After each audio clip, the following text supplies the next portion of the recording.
Have you ever wondered what you're made of? No, not just skin and bones, but something much, much smaller. If we could zoom in, past our tissues, past our organs, we'd find the tiny, bustling cities that make up every living thing on Earth. These are our cells, the fundamental building blocks of life. Today, we're going on an incredible journey inside these microscopic worlds. We'll explore the amazing structures within them, called organelles, and discover how they all work together to keep us alive.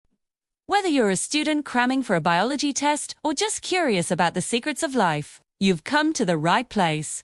Let's dive in and unlock the wonders of the cell. First up, let us talk about the two main types of cells you'll encounter in biology: prokaryotic and eukaryotic cells. Think of prokaryotic cells as the simple, efficient, tiny homes of the cellular world. They're found in organisms like bacteria. They don't have a nucleus or other complex compartments. All their genetic material, their DNA, just floats around in a region called the nucleoid. They're small, they're simple, but don't underestimate them. They've been around for billions of years and are incredibly successful. On the other hand, we have eukaryotic cells. These are the mansions, the sprawling estates. They make up everything from plants and animals to fungi and you. What makes them so special?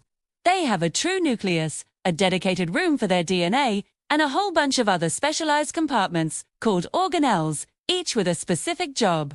Let's start our tour with the boss, the control center of the eukaryotic cell, the nucleus.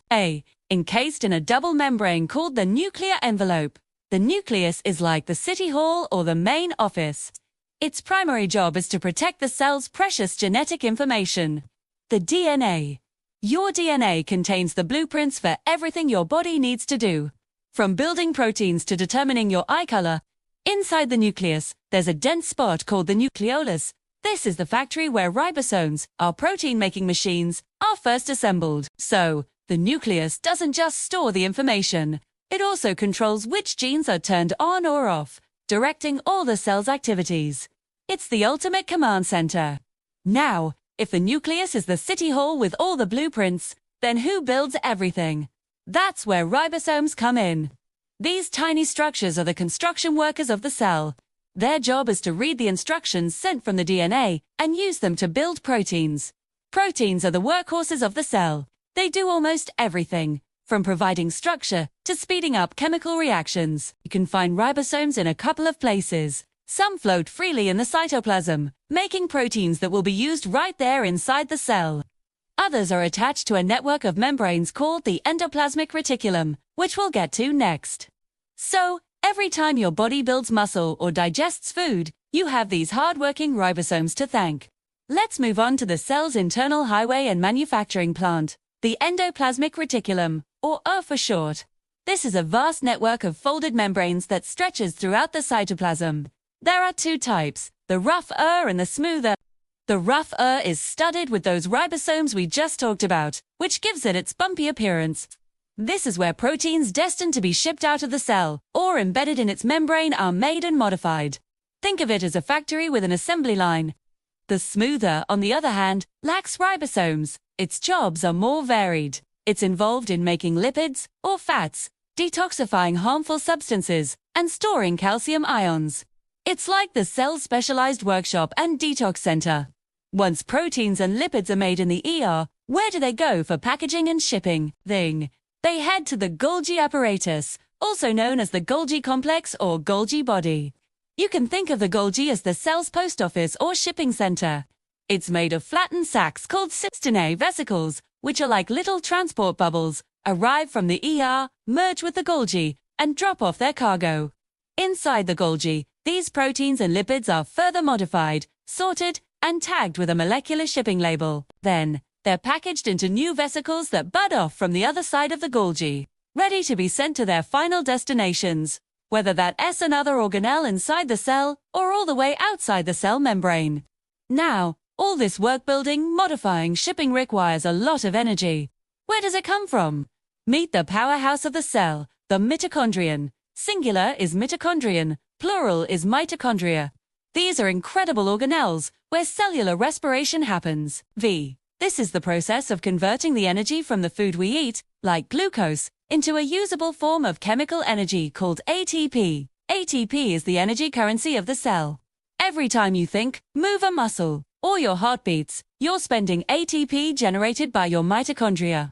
They have a unique double membrane, with the inner membrane folded into structures called crista, which massively increases the surface area for energy production. They're absolutely vital for complex life. What about waste management? Every busy city produces trash, and cells are no different. That's the job of the lysosomes. These are small, spherical vesicles filled with powerful digestive enzymes. They are the cell's recycling center and garbage disposal unit. Lysosomes roam the cytoplasm, engulfing and breaking down worn-out organelles, food particles, and even invading viruses or bacteria. They break these materials down into their basic components, which can then be reused by the cell. It's an incredibly efficient recycling system that keeps the cell clean, healthy, and free of clutter. Without lysosomes, cellular junk would pile up, leading to serious problems. So far, we've focused on organelles found in both animal and plant cells. But plants have a few extra, unique structures that are essential for their way of life. The most famous is the chloroplast. This is where photosynthesis happens. Chloroplasts are the solar panels of the plant world. They capture energy from sunlight and use it to convert water and carbon dioxide into glucose, sugar, which is the plant's food, B. This process also releases the oxygen we breathe. Like mitochondria, chloroplasts have a double membrane and their own DNA. Inside, they have stacks of disc-like structures called thylakoids, which contain the green pigment chlorophyll that captures sunlight. Another key feature of plant cells is the cell wall.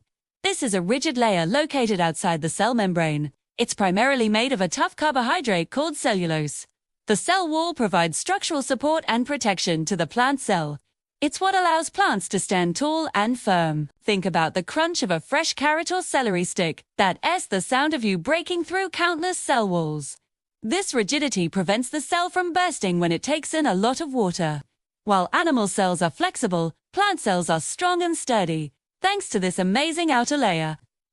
Finally, plant cells have a massive organelle called the central vacuole. In a mature plant cell, this can take up to 80% of the cell's volume. The central vacuole is essentially a large water-filled sac. Its main job is to store water, nutrients, and waste products.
Bo, I hope this tour has given you a new appreciation for the incredible complexity happening inside you and all around you every single second. If you found this journey fascinating, make sure to hit that like button. And for our next lecture, we'll be exploring one of the most dynamic processes in all of biology, mitosis and cell division. You won't want to miss how one cell becomes two. Subscribe and turn on notifications so you're the first to know when it drops. Thanks for watching.